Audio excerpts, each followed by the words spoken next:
Ya, assalamualaikum warahmatullahi wabarakatuh.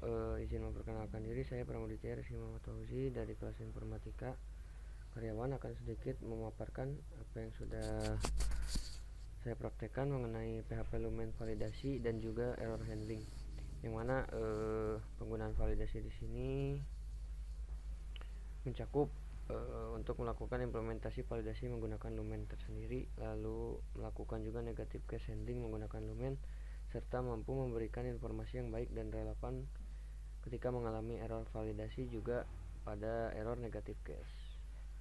Nah, untuk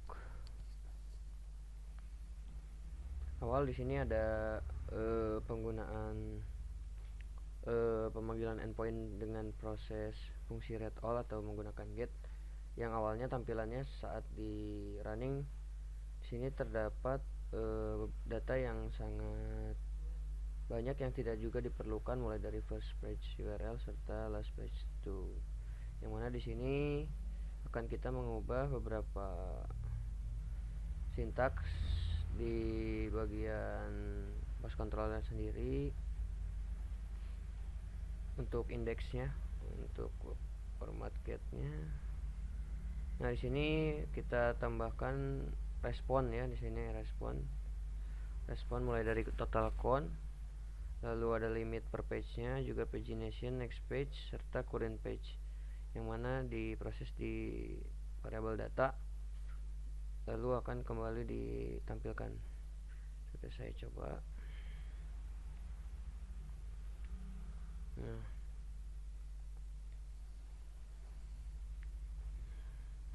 kita akan praktekkan terlebih dahulu. Nah, saat kita melakukan method get atau menampilkan fungsi read all,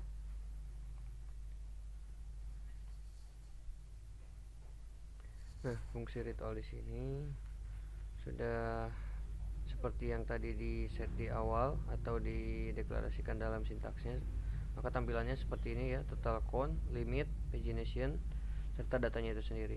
Lalu kita akan mencoba seperti yang sebelumnya, yaitu menggunakan page.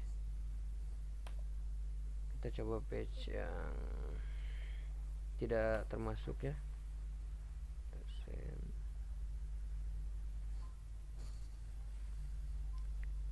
Nah,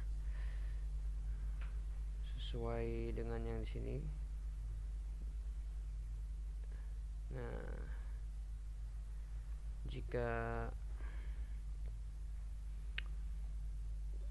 page tersebut tidak memiliki data, maka akan seperti ini. Lalu di sini untuk next page-nya itu null, karena page yang tersedia hanya 1 atau 2 page kalau tidak salah. Lalu di sini lanjut ke validasi untuk create-nya sendiri. Untuk validasi create-nya di sini awalnya kita melakukan penambahan untuk tabelnya tersendiri untuk database-nya, yaitu melakukan PHP artisan make migration create user table, yang mana akan otomatis mendeploy atau membuat satu file di database migration yang akan kita ubah menjadi seperti ini. Dan sudah saya praktekkan di sini, kita lihat terlebih dahulu. Nah, nanti yang saya maksud tadi itu mendeploy satu file dengan keterangan waktu serta create user tadi ya, create user tables. Nah, di sini pun sudah saya coba kita isikan sesuai dengan field apa saja yang dibutuhkan, juga tipe datanya.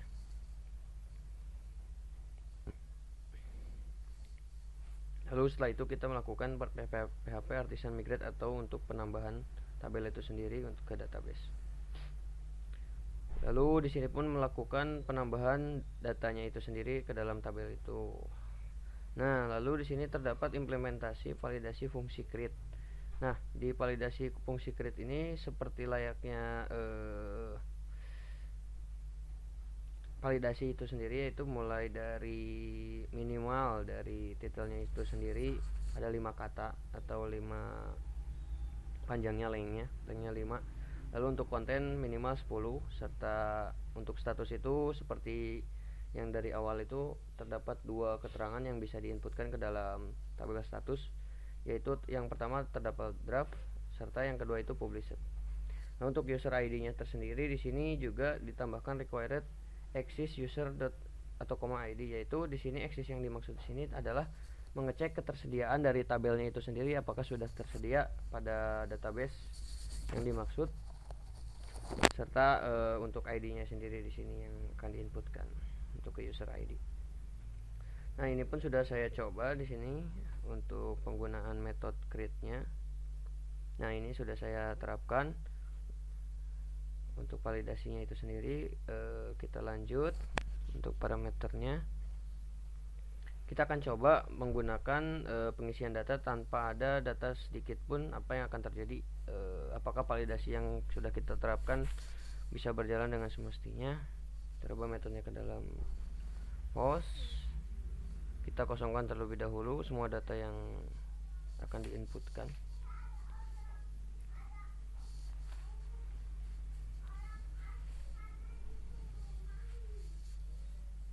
Nah, kita coba terlebih dahulu untuk metode postnya apakah validasinya jalan. Nah, ternyata di sini validasi yang sudah diterapkan di awal akan menampilkan the title field is required. Jadi kondisi di sini karena kondisi yang kita inputkan itu sama sekali dengan null, maka yang ditampilkan di sini adalah field is required atau harus diisi.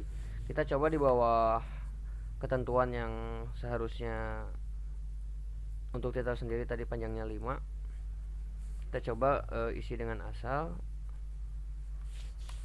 user ID-nya. Kita coba jalankan. Nah,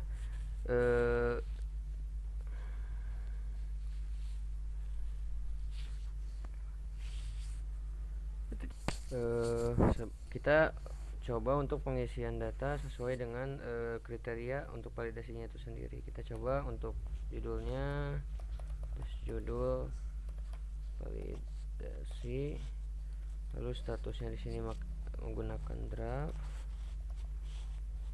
lalu untuk kontennya sendiri tes judul isi. Kita akan lakukan post.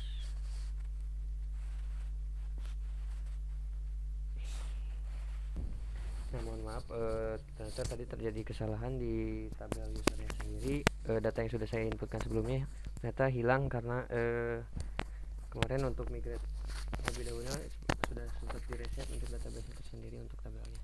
Maka saya lupa mengisikan kembali untuk user untuk divalidasi user ID di sini, karena kan di sini kondisi user ID harus eksis atau untuk pengaplikasiannya tersendiri sudah login gitu untuk di front end-nya gitu. Nah, ini setelah saya sudah kembali mengisikannya berhasil menambahkan. Kita coba kembali sesuai user ID yang ada di database, yaitu 1 untuk di tabel user itu sendiri. Nah, kita coba validasi yang lain. Tadi belum sempat kita coba.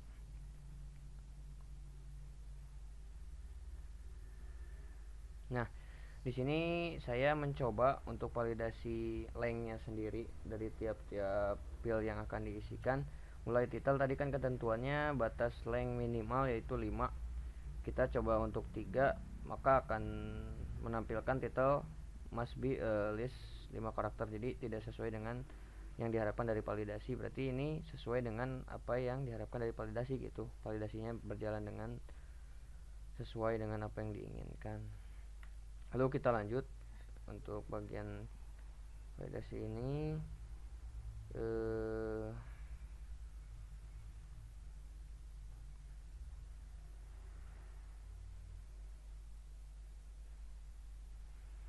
Nah, yang selanjutnya di sini terdapat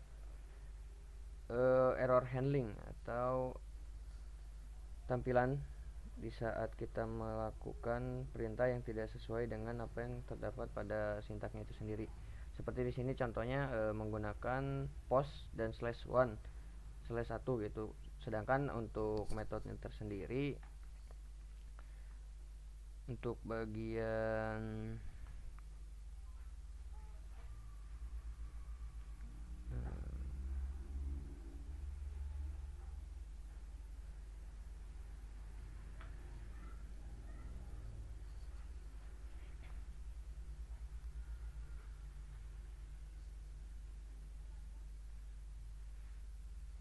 Nah, untuk bagian rootnya sendiri kan di sini ketentuan untuk post sendiri dengan kosong atau melakukan create gitu. Metode post melakukan create memanggil fungsi create. Tidak ada keterangan untuk metode post /id seperti layaknya untuk metode put atau update. Lalu untuk proses get berdasarkan ID gitu, maka akan menampilkan error seperti ini. Nah, error di sini akan ditampilkan otomatis oleh HTML-nya itu. Lalu untuk mencegah user mengetahui apa yang terjadi gitu untuk error, maka untuk implementasi error tersendiri di sini akan dilakukan validasi menggunakan validasi ini tersendiri gitu untuk error handlingnya,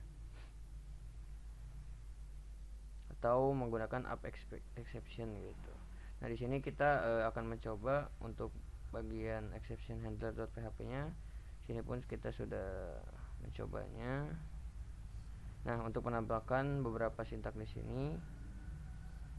Lalu juga di sini terdapat beberapa kondisi if untuk beberapa error yang akan ditampilkan, yang mungkin ditampilkan gitu saat pengaplikasian, yaitu pada function render gitu. Nah, di sini sudah saya coba tambahkan juga yang nanti akan ditampilkan, yaitu di bagian return sini, yaitu menggunakan sukses gitu false, lalu statusnya serta message-nya get message sesuai dengan apa yang sudah diterapkan di sini gitu untuk statusnya itu sendiri. Nah, juga di sini merubah untuk file env-nya menjadi false. Kita cek. Nah, di sini pun sudah dirubah up debug-nya menjadi false, tidak terus seperti sebelumnya. Lalu setelah dilakukan restart, kita akan mencobanya apakah metode tersebut berhasil atau tidak gitu untuk error handlingnya tersendiri. Kita coba untuk melakukan post disertai keterangan ID gitu, yang seharusnya menampilkan error handling seperti yang tadi di sebelumnya melakukan error handling exception gitu. Nah, hasilnya seperti ini sesuai dengan yang di return di akhir, yaitu suksesnya false, statusnya 405 serta message-nya http method not allowed. Jadi metode post ini tidak mengizinkan kita untuk melakukan penambahan berupa ID gitu. Karena yang semestinya menggunakan ID itu ada beberapa function, mulai dari update serta function delete. Nah, kita akan coba untuk metode get. Metode get kita mencari ID yang tidak ada atau tidak sesuai dengan data yang tertera sendiri gitu. Kita coba. Nah, untuk metode di sini ternyata message-nya berbeda seperti yang tadi gitu. Kalau tadi http not allowed, kalau di sini http not found, atau diartikan untuk ID dengan angka 20 itu tidak terdapat pada data yang ada di database. Maka kalau kita tidak menggunakan up exception, maka akan tampil di user gitu ya, akan tampil tidak sesuai atau bisa dibaca bahwasanya ini error gitu. Untuk mencegah itu terjadi, maka di sini terdapat up exception, yang mana di sini terpampang jelas message-nya bahwa apa yang kita lakukan untuk mencari ID 20 itu tidak terdapat pada datanya itu gitu. Nah, untuk error handlingnya seperti itu.